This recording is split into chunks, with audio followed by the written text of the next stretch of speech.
And as I'm looking, and these people, the despair and the pain. See, the thing is, you're feeling physical pain that's beyond comprehension. It's hard to explain. That's why I keep saying at the same time. Then you're feeling your regret. You're experiencing your regret at the same time. You're experiencing the terror of all of these creatures. You're in a foreign place, like all at the same time. It's not compartmentalized. Like here, we have a lot of stresses and we can compartmentalize the stress, but no, it's all boom, all on one plate, all at the same time. That's the best way I can describe it. I'm looking at these things and the giants are everybody keeps, this tough talk of humans, of our arrogance and pride. I'll go to there, I'll beat some demons up. Listen, their strength. First of all, you don't have anything. And one thing I noticed instantly, feel like I was thirsty, like I haven't had anything to drink in months. See, time doesn't exist, you all. Time doesn't exist. That's another thing that smacks you in the face. You know that you're done. This is forever. We can't even imagine eternity right now. If somebody say, imagine forever, you can't imagine forever. That's how, but when you're there, you know forever. Because you are in forever. You are in eternity. Wow. And I knew this is forever. See, a lot of times when I lived my old life, when I was in the streets, I used to when I was in jail, I had hope because I had an out date. So there was a form of hope at least. Like, okay, well, at least I'm getting out on this day. I can try to start over, and not there. There is nothing. And then there's no people that know that you're there.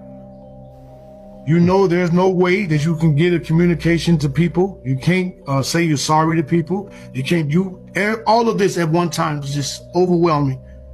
While you're looking, you can't move. You feel like you're thirsty. You feel like you haven't eaten or drinking anything in months.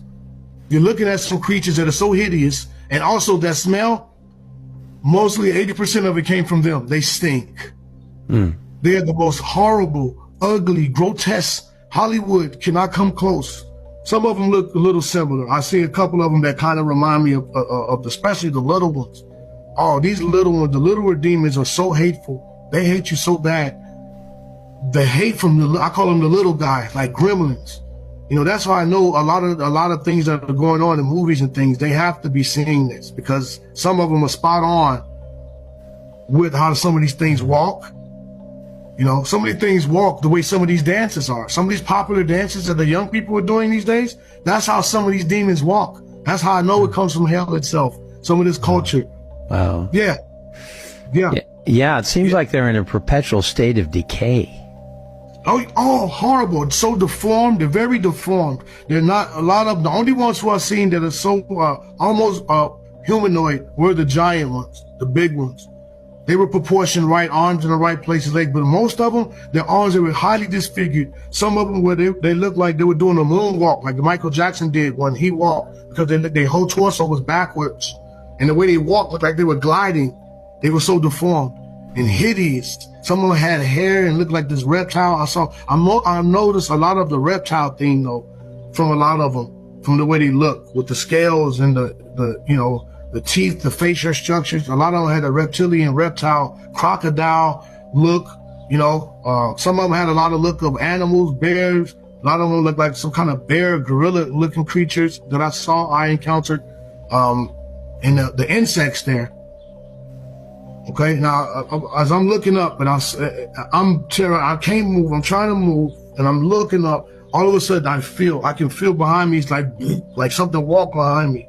And you could just know it was massive. It had to be huge because when it grabbed me, the claw or the finger was so thick, like this thick, and there was a claw probably like this long on it, and it grabbed me and it just threw me like I was nothing. Like I was just I say the strength of these things.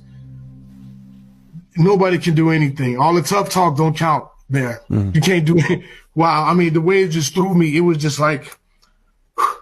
And now, hindsight, looking back, I know the Lord had to be with me there because a lot of the pain that I think was being taken away from me, I didn't feel the brunt. I knew, now looking back, I was supposed to be hurting a lot worse from the things I experienced when I was there than I really did. I just think the Lord was giving me a spanking, a tour, so to speak, because I'm here right now, obviously, because I knew I was doomed, And that's when I want you to realize the icing on the cake of all the despair that really got me, beyond all the heat, terror, smells, torture, that really got me, is the fact that I knew I deserved to be there. I had no rebuttal. That's the most shocking part, that that was the most. You knew you deserved to be there. Wow. I deserved to be there, you know. And even if I was questioned, I wouldn't have a rebuttal. I realized all of my selfishness. I realized, like you realize, so much gut-wrenching details about your personality. Your gut-wrenching details about how selfish and greedy and arrogant and prideful you really are. And that's, I mean, it's to a degree that I can never go back. I can never, ever go backwards. You know, it was, you know, it's just, you know, I just, yeah, it just changes everything when you look at it from the perspective of eternity instead of temporal things. And that's why now I view everything from the perspective, like he said in Colossians, of eternity, not earthly things. Everything is eternal. Everything has a cost. Everything has a price. Every detail, the conversations, just because you forgot, no, it's imprinted on everything. The impact of your words. You know, and we're going to get to that here in a second. But, you know, as I was tossing, I got hit, and it's like I hit a side of a wall, like a stony a wall. But I'm trying to, and as soon as I look up, it was a mountain. And this is like the unusually highest, biggest mountain that I've ever, but this mountain was not a regular mountain. It was a mountain, but on the sides of it were jail cells. These old jail cells, rows and rows of perfectly, like tier after tier, as far as you can look up, of cells, and instantly I knew, I said, these people been here for thousands of years.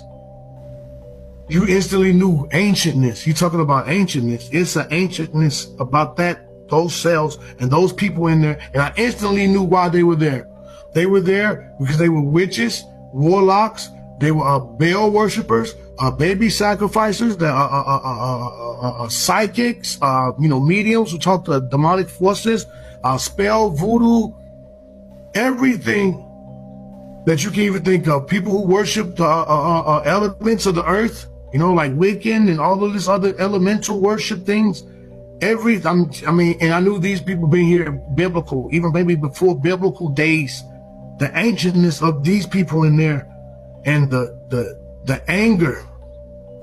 They were they were so angry. Some of them even started looking like reptile look, like they've been there so long and they're so angry, and they just so, like some of them were just so frustrated.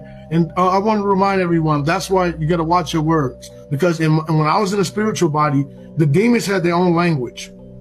And when they talk, it hurt. It literally hurt. Every time I heard them speaking to each other, it hurt my body. That's how disgusting and degrading even the language hurts us. That's why they call it curse words. It comes from the pits of hell itself. Do you see? Like, people don't understand. Like, it's a strategy behind all the chaos. It looks chaotic, but hell is highly organized. There's order in that chaos. Definitely is.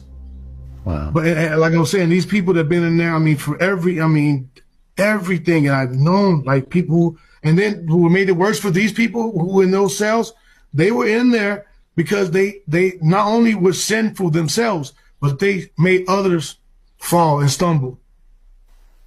See? They were the leaders of these cults or wherever. They were kind of like the leaders or very important people in high places that made so many other people stumble and turn away from true God and start worshiping demons and stuff like that. You know, start worshiping creation, like Romans said, instead of the creator, you know. And, you know,